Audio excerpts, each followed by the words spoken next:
Баршаларыңызға сәлем қыздар. Бүгін біз сіздермен өте дәмді болып шығатын, ерекше дайындалу жолы оп-оңай шашлык самсаларды бірге әзірлейтін боламыз. Ол үшін бізге тоңазытқыштан шыққан маргарин не болмаса сары май қажет болады. Сары майды терканың көмегімен осылай өткізіп аламыз. Және де үстінен 500-600 грамның көлемінде ұнның жартысын, яғни 300-400 грамын салып, қолымызбен осылай крошка дайындап аламыз.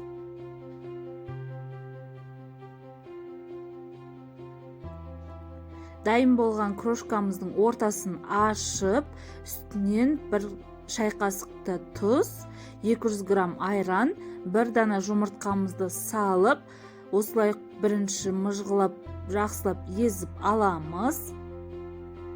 Содан соң қалған ұнымызды салып, жұмсақ етіп қамыр илейтін боламыз. Қамырды тоңазытқышқа салмаймыз, бөлме температурасына бір 20-25 минуттың көлемінде бетін жауып қалдырамыз.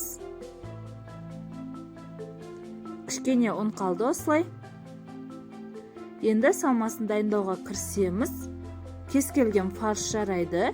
2-3 дана пиязымызды салып, үстінен тұзымызды, дәмдеуіштерімізді салып, жақсылап біркелкі болғанша араластырып аламыз.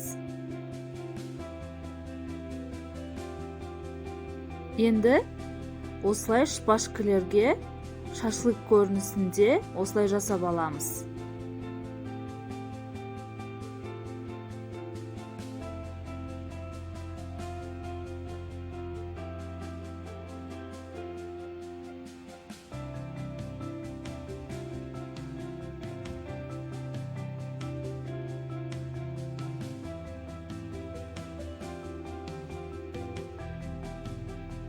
Қамырымыз тынып дайын болды.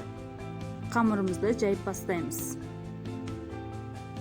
Қатты жұқа емес, қатты қалың емес, орташа қалыңдықта жайып аламыз. Қамырымыз дайын. Осылай полоскалерге кесіп шығамыз. Және осылай орап шығамыз.